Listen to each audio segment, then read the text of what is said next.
El éxito de la batalla de las Navas de Tolosa tuvo reflejo en la corona de Aragón durante los siglos XIII y XIV, un momento en que Aragón conoció un esplendor que posibilitó el crecimiento de la población y una notable expansión marítima por el Mediterráneo, mar en el que indiscutiblemente era el árbitro de todos los conflictos, siendo que durante los reinados de Pedro III el Grande y de Jaime II de Mallorca, el poderío aragonés alcanzó su máxima expansión. Es el reinado de Alfonso III el que materializó el privilegio de la Unión que nos ocupa, pero el conflicto venía de atrás. En concreto podemos centrarnos en 1273 durante el reinado de Jaime I, cuando la nobleza, apoyada por Ferran Sánchez, bastardo que era de Jaime I, se alió con Carlos de Anjou con el objetivo de sustituir a su hermano, el futuro Pedro III, en su camino al trono de Aragón. Reconducida que fue la situación, en 1276 era coronado Pedro III al haber fallecido Jaime I, y en 1282 era coronado también rey de Sicilia, reclamado que había sido por el pueblo siciliano y como consecuencia de la revuelta sufrida contra los franceses y conocida como Vísperas Sicilianas. Con el título de rey de Sicilia derrotó a las tropas francesas y fue excomulgado por el papa francés Martín IV, que con la excomunión entregaba el trono de Aragón a la casa de Anjou. Pero esa circunstancia comportaba otras quizás de mayor gravedad. ¿Cuál era la desestabilización total del reino que propició el auge de la nobleza parasitaria que pretendía copar el poder, y que en 1283 inició su particular revuelta desobedeciendo la llamada a la defensa contra la invasión de la casa de Anjou? El reino tenía un grave problema interior que Pedro había afrontado incluso siendo príncipe, lo que le había comportado abierta enemistad de parte de la nobleza, en particular la catalana, que, siendo en ocasiones protagonista directa del bandolerismo, se había visto enfrentada con las acciones del infante Pedro, que, entre otras, tuvo actuaciones de envergadura, como la desarrollada el año 1271 cuando capturó a Ramón Guillem de Odena, señor de Odena y de Pontons, a quien hizo ahogar en el mar. No dudó en aplicar la misma pena a Fernando Sánchez de Castro, hermano bastardo del propio Pedro. Y los nobles, que como vemos eran causantes de gravísimos conflictos, acrecentaron sus protestas, que no menguaron sino en 1283, cuando, aprovechando que Pedro III convocaba cortes en Tarazona para conseguir fondos que financiasen las campañas de Italia, impusieron el privilegio general por el cual se establecía un sistema de poder compartido entre la monarquía y las clases privilegiadas que se repartían el control del reino.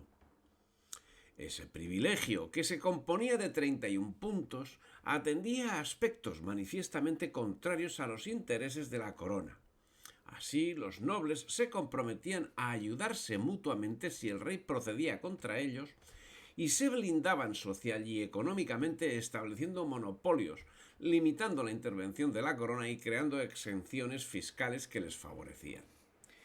Si Jaime I había concedido mercedes, durante el reinado de Pedro III, la nobleza incrementaba sus privilegios, y esa situación produjo una calma interior que en noviembre de 1285 posibilitaba la toma de Mallorca, de donde era desalojado del trono Jaime II como represalia por la traición llevada a cabo el mismo año 1285, cuando apoyó a Felipe III de Francia en su invasión del reino de Aragón,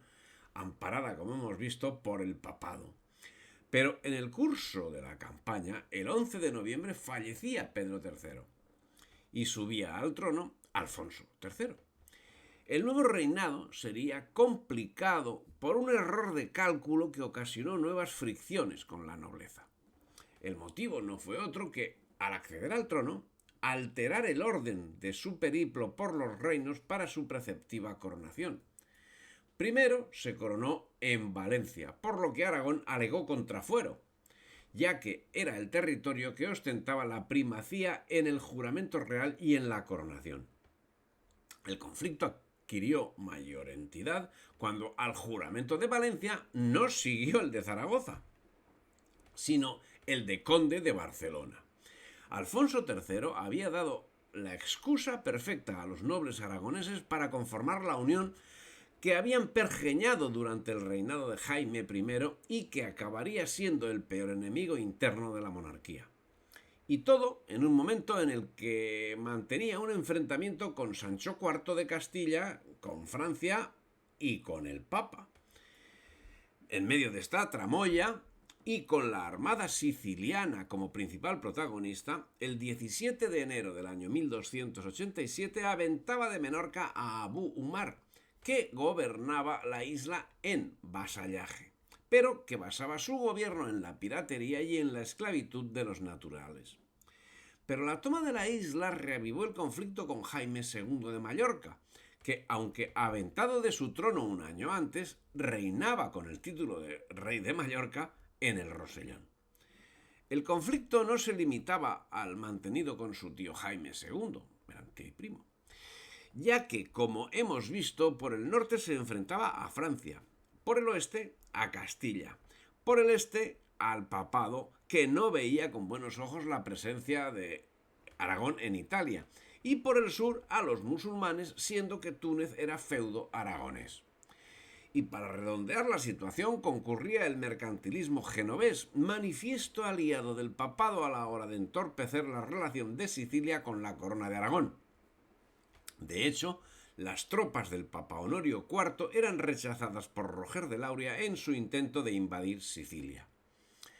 Es en este contexto cuando los nobles aragoneses, no conformes con el privilegio concedido por Jaime I y en defensa de sus propios privilegios, que no de los fueros de Aragón ni de los intereses del conjunto del reino, plantearon un conflicto interno de muy alta repercusión que paralelamente conllevó la creación de instituciones tan importantes como las Cortes o el Justicia de Aragón. Un conflicto que fue convertido en invasión del reino, ya que los nobles llegaron a reconocer como rey a Carlos de Valois y a invadir el reino de Valencia para que sus habitantes renunciasen a su fuero y se rigiesen por el fuero de Aragón. Era 1288 cuando, ante esta desmesurada presión de la nobleza, Alfonso III acabó concediendo el privilegio general de la Unión que obligaba al rey a someterse a los acuerdos, y si no lo hacían los nobles podían negar la obediencia y elegir otro soberano. Estos nuevos privilegios permitían que un noble pudiese desobedecer al monarca e incluso combatirle, pero el monarca no podría actuar contra él sin la previa autorización de las Cortes, que evidentemente no iban a dársela. Y además, la Unión tenía derecho a poner bajo la soberanía de otro reino las 16 plazas fortificadas que les eran entregadas. El reino así, según dice Modesto Lafuente y Juan Valera, venía a ser ya una especie de república aristocrática con un presidente hereditario que a tal equivalía entonces el rey. Y no podemos pensar menos cuando los de la Unión exigían cosas como la que sigue: que revoquéis las donaciones contra fuero de vuestros antecesores, que satisfagáis todas nuestras demandas y reparéis todos nuestros agravios. Y si así no lo hiciereis, embargaremos todos los derechos y rentas reales. Estrecharemos nuestra confederación y hermandad contra vos. Os resistiremos con todas nuestras fuerzas. Castigaremos a muerte como traidor al que falte a esta unión y la quebrare. Dejaréis de ser nuestro rey y buscaremos a otro a quien servir para haceros guerra. La verdad es que Jaime I, por claras presiones de su esposa Violante, bien podía haber pasado a la historia como posteriormente pasaría Enrique II de Castilla, a saber, el de las Mercedes. Pero al fin ese era un problema menor.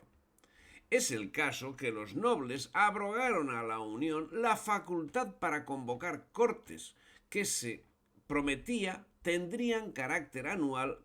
y no solo eso, sino que pasaban a controlar un rosario de castillos, así como se guardaban la facultad de nombrar el personal de la corte y por supuesto el Consejo Real. El privilegio de la Unión sumió en el aislamiento a la corona, que la abocó a la contratación de mercenarios musulmanes, con los cuales y con el apoyo del Reino de Valencia y del Condado de Barcelona, en 1289 consiguió Alfonso anular el control de los nobles y desterrar a los más conflictivos. La calma conseguida por Alfonso III a finales del siglo XIII sería nuevamente rota en 1347, reinando Pedro IV, cuando en las Cortes de Zaragoza los hermanastros del rey, los infantes Fernando y Juan, rescataron del olvido la unión y forzaron la que se libró gracias a Bernardo y forzaron la confirmación del privilegio, quedando el rey prácticamente prisionero, situación de la que se libró gracias a Bernardo de Cabrera, que fue capaz de conducirlo a Barcelona. En esta ocasión el detonante fue el nombramiento de Constanza, hija de Pedro IV, hija del rey. Extremo que fue manifiestamente rechazado en 1347 por Jaime de Urgel, hermano de Pedro IV, lo que acabó comportando el enfrentamiento armado, que si en Aragón fue sofocado el 21 de julio del año siguiente en la batalla de Epila con la derrota de la Unión, en Valencia sobrevivió 4 meses más hasta el 8 de diciembre con la batalla de Mislata. Tras la victoria total, y en cortes celebradas en Zaragoza, Pedro IV rasgó con un puñal el privilegio de la Unión, motivo que le reportó ser llamado al del puñalet, extremo que llegó a tergiversarse maliciosamente en menoscabo de su figura. También suprimió el privilegio de la Unión, volvió a implantar los fueros de Sobrarbe y se llevó a cabo una dura represión que, según la propia crónica de Pedro IV, comportó, al tanto, fundir la campana que llamaba a consejo para hacer beber el metal fundido a los más destacados dirigentes de la Unión. Si te ha gustado el vídeo, dale me gusta, difunde y suscríbete al canal.